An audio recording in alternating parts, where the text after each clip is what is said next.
December ಮಾಸಿಕ ಜಾತಕ 2025ರ ಪ್ರಕಾರ ಈ ತಿಂಗಳು ಮಿಥುನ ರಾಶಿಯವರಿಗೆ ಏರಿಳಿತಗಳಿಂದ ತುಂಬಿರುತ್ತದೆ.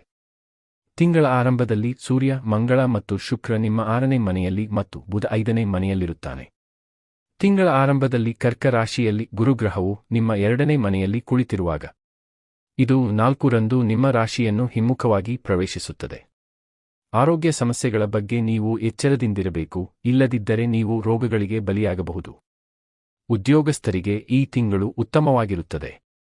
ನಿಮ್ಮ ಕಠಿಣ ಪರಿಶ್ರಮ ಹೆಚ್ಚಾಗುತ್ತದೆ, ಆದರೆ ನಿಮ್ಮ ಮೇಲಿನ ಕೆಲಸದ ಒತ್ತಡವು ಯಾವುದೇ ತಪ್ಪು ಮಾಡುವುದನ್ನು ತಡೆಯುತ್ತದೆ ಏಕೆಂದರೆ ನೀವು ಹೆಚ್ಚು ಎಚ್ಚರಿಕೆಯಿಂದ ಕೆಲಸ ಮಾಡುತ್ತೀರಿ ಮತ್ತು ಇದು ಕೆಲಸದ ಸ್ಥಳದಲ್ಲಿ ನಿಮಗೆ ಯಶಸ್ಸನ್ನು ತರುತ್ತದೆ. ವ್ಯಾಪಾರಸ್ಥರಿಗೂ ಈ ತಿಂಗಳು ಒಳ್ಳೆಯದು. ಅರ್ಧಕ್ಕೆ ನಿಂತ ಯೋಜನೆಗಳು ಅಥವಾ ಕೈಗೆತ್ತಿಕೊಂಡು ಪೂರ್ಣಗೊಳ್ಳದೇ ಇದ್ದ ಕಾಮಗಾರಿಯು ಈಗ ಪೂರ್ಣಗೊಳ್ಳಲಿದೆ. ತಿಂಗಳ ಆರಂಭವು ಪ್ರೇಮ ಸಂಬಂಧಗಳಿಗೆ ಸರಾಸರಿಯಾಗಿರುತ್ತದೆ, ಆದರೆ ತಿಂಗಳ ಉತ್ತರಾರ್ಧವು ಉತ್ತಮವಾಗಿರುತ್ತದೆ.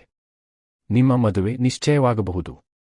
ಈ ತಿಂಗಳು ವೈವಾಹಿಕ ಸಂಬಂಧಗಳಿಗೆ ಉತ್ತಮವಾಗಿದೆ, ಆದರೆ ಅತಿಯಾದ ಆತ್ಮವಿಶ್ವಾಸವು ಪರಸ್ಪರರ ಮೇಲೆ ಹೆಚ್ಚಿನ ಒತ್ತಡವನ್ನು ಉಂಟುಮಾಡುತ್ತದೆ, ಇದು ಸಮಸ್ಯೆಗಳನ್ನು ಉಂಟುಮಾಡಬಹುದು. ತಿಂಗಳ ಆರಂಭವು ಹಣಕಾಸಿನ ವಿಷಯಗಳಲ್ಲಿ ದುರ್ಬಲವಾಗಿರುತ್ತದೆ. ಅದರ ನಂತರ ಆರ್ಥಿಕ ಸ್ಥಿತಿಯು ಕ್ರಮೇಣ ಸುಧಾರಿಸಬಹುದು. ವಿದ್ಯಾರ್ಥಿಗಳಿಗೆ ಈ ತಿಂಗಳು ಕಠಿಣ ಪರಿಶ್ರಮದ ನಂತರ ಯಶಸ್ಸಿನ ತಿಂಗಳು ಎಂದು ಸಾಬೀತುಪಡಿಸುತ್ತದೆ. ಕೌಟುಂಬಿಕ ಜೀವನ ಉತ್ತಮವಾಗಿರುವ ಸಾಧ್ಯತೆ ಇದೆ. ಈ ತಿಂಗಳು ನೀವು ವಿದೇಶ ಪ್ರವಾಸಕ್ಕೂ ಹೋಗಬಹುದು. ಪರಿಹಾರ: ನೀವು ಪ್ರತಿದಿನ ಶ್ರೀ ವಿಷ್ಣು ಸಹಸ್ರನಾಮ ಸ್ತೋತ್ರವನ್ನು ಪಠಿಸಬೇಕು.